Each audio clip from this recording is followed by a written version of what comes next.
Bismillahirrahmanirrahim. Assalamualaikum warahmatullahi wabarakatuh. Dokter anak, sunat perempuan bagaimana hukumnya Pak Ustaz? Anak saya laki-laki, keponakan saya perempuan. Kata saya kepada adik saya, kau cari, kalau tak mau dokter di rumah sakit itu menyunat keponakan saya, cari bidan kampung yang mau menyunat. Karena saya berpegang pada mazhab Syafi'i. Ada mazhab yang mengatakan sunat tak perlu. Mazhab Hanafi, Maliki, Hambali mengatakan sunat bagi perempuan itu tidak wajib. Sedangkan saya berpegang pada mazhab Syafi'i mengatakan wajib. Adakah khitan sunat perempuan pada zaman Nabi? Ada. Nabi mengatakan kepada si perempuan itu, kau potong tapi jangan terlalu banyak. Maaf, na'udzubillah, hari ini bisa menyebabkan frigid dan lain sebagainya. Tapi rupanya manfaat lain dari memotong khitan pada perempuan itu adalah meminimalisir libido seksual. Begitu kata ulama-ulama dulu. Oleh sebab itu saya sampai hari ini tetap berpegang pada mazhab Syafi'i. Anak perempuan kalau tak mau dokter memotong karena takut bahkan bisa masuk HAM, hak asasi manusia, banyak saja pasal-pasal yang mereka lakukan. Sedangkan di zaman Nabi yang pakaian tertutup, makanannya bersih, tontonannya bersih, apalagi zaman sekarang tontonannya maksiat, makanannya memicu libido seksual dengan berbagai macam cerita hubungan, maka khitan amat sangat baik. Salah satu usaha meminimalisir. Bagaimana cara dokter bisa lillahi ta'ala, bisa menghindari sifat riak, sombong bila kita memiliki kelebihan keahlian dibandingkan dokter-dokter lain? Insya Allah nanti kalau sudah berdiri pas pembelian tanah pun nanti pas ini soalnya yang saya cakapkan ini tak bisa pakai teori. Kita ID sudah survei dapat tanah 1 hektar di Anu, harganya 200 juta. Ini dokter yang sombong, yang riak, yang mobil mewah, ke sini duluan bawakan proposal. Assalamualaikum Pak Dokter. Pak Dokter kan pasiennya banyak. Oh iya kata dia, saya yang paling hebat di Batam ini kata dia. Rumah Pak Dokter kan paling bagus. Oh iya kata dia, rumah saya yang paling mahal. Nah, ini tanah ini 200. Aduh semua utang kata dia.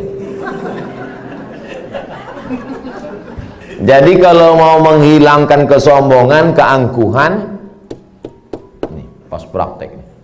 Makanya nanti pas hari ulang tahun ID, peringatan hari besar ID, jalan-jalannya itu ke danau, ke bukit, ke mall, oke sudah itu udah. Jalan-jalan ke panti asuhan, jalan-jalan. Tapi kalau kita sudah punya sendiri, maka tiap hari pertemuan dibawakan, tiap bulan datang di grup ada terus. Belum bayar, ini anak 4.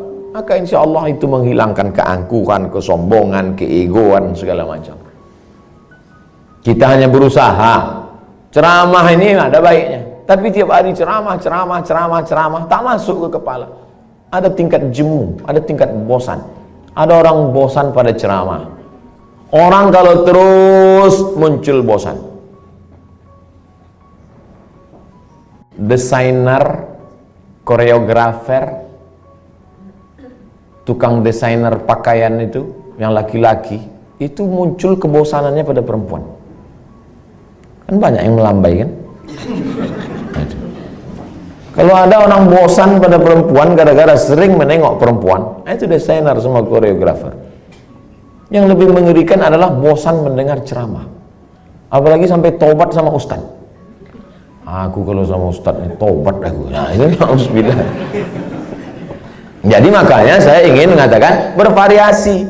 Ceramah oke, sebulan sekali, seminggu sekali, tapi harus ada amal yang tidak teori tapi langsung praktek. Nah, maka saya selalu sama. Di mana-mana saya ceramah tak keluar dari 3. Islahut tarbiyah, perbaikan pendidikan. Islahul iktisad, perbaikan ekonomi. Islahul siasah, perbaikan politik. Perbaikan politik, pilih anggota dewan yang peduli pada syariat Islam. Perbaikan ekonomi, belanjalah ke warung tetangga, bangkitkan ekonomi umat. Perbaikan pendidikan, masukkan anak-anak ke pondok pesantren. Yang punya duit banyak beli tanah, dirikan sekolah. Karena sekolah yang ada sekarang belum mampu untuk menampung anak-anak kita. Apalagi anak-anak yang tak mampu. Daftar ulang 17 juta. Anak siapa yang bisa? Tak tertampung. Yang sekarang tidak mendapat pendidikan layak itu 10 tahun lagi, 3 tahun SMP, 3 tahun SMA, 4 tahun S1. Yang sekarang SMP cabut, mabuk, sakau, lem kambing, itu yang akan jadi anggota dewan tahun 2040. Satu-satunya jalan memperbaiki umat lewat pendidikan. Dan ID tidak hanya menyehatkan badannya, tapi juga menyehatkan generasi ke depan, insyaallah. Amin. Udah aku sampaikan ya Allah. Kalau tak percaya juga ID nintahlah.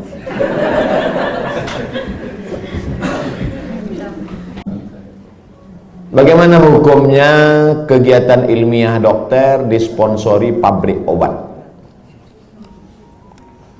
Pabrik obat menyediakan duit 100 juta, dibuat acara ilmiah, seminar, lokakarya segala macam, atau acara agama yang menyelenggarakan dokter.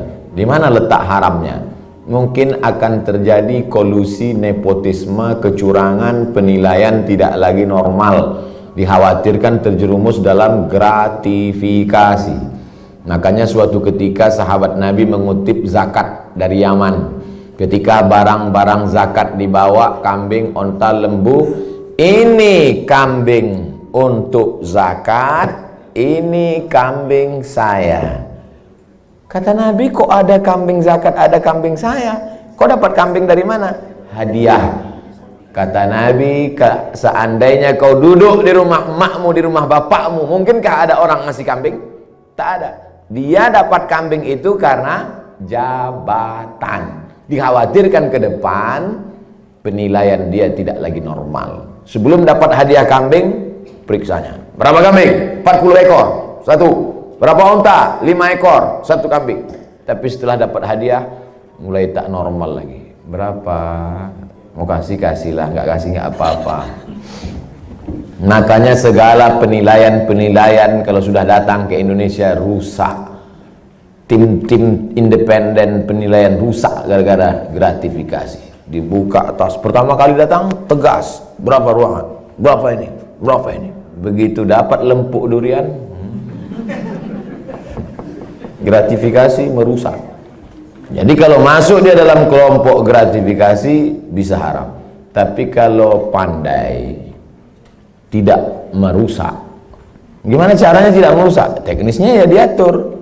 Ini ada sekelompok orang yang menerima, dan dia bukan tim penilai, dia bukan tim pemeriksa, dia tidak ada kait-mengait dengan keputusan, dan dapat, kalau bisa disiasati, laksanakan. Tapi kalau merusak etos kerja, masuk dalam kategori riswah sogok, la'ana Rasulullah SAW ar-rashi wal murtashi, yang menerima sogok, yang mendapat sogok, maka dilaknat Allah Subhanahu wa ta'ala.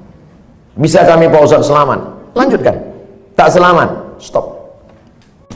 Dah, habis pertanyaan. Habis. Terima kasih atas segala perhatian Bapak dan Ibu. Ceramah kita pagi ini baru starting point, baru start. Ini belum finish. Ini baru garis start. Usaha kita ke depan. Masih, saya tak bisa mengontrol. Bapak Ibu lah saling tolong menolong. Mudah-mudahan kita tetap saling tolong menolong dalam kebaikan dan ketakwaan kepada Allah. Tapi kita tak bisa guna apa-apa selain pertolongan Allah. Mari kita sama-sama berdoa ala hazihin niyah, untuk niat yang baik ini supaya Allah sampaikan dengan kemuliaan surat Al-Fatihah. A'udzubillahi minasyaitonir rajim. Bismillahirrahmanirrahim. Alhamdulillahi rabbil alamin. Ar-Rahmanir Rahim. Maliki yaumiddin. Iyyaka na'budu wa iyyaka nasta'in. Ihdinas siratal mustaqim, siratal ladzina an'amta 'alaihim ghairil maghdubi 'alaihim waladdallin. Amin. Allahumma shalli ala sayyidina Muhammad wa ala ali sayyidina Muhammad. Allahumma inna nas'aluka bi sirril Fatihah wa bi sirri nabiyyika Muhammad sallallahu alaihi wasallam at-tuballigh maqasidana. Dengan kemuliaan selawat dan kemuliaan surat Al-Fatihah, sampaikan niat baik kami ya Allah.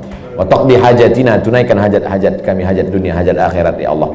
Allahumma barik lana fi arzaqina, rezeki kami ini berkahilah dia supaya bisa menjadi amal soleh yang tetap mengalir sesudah kami mati ya Allah. Allahumma alif baina qulubina, satukan hati kami, pertautkan jiwa kami supaya kami ikhlas beramal karena Engkau.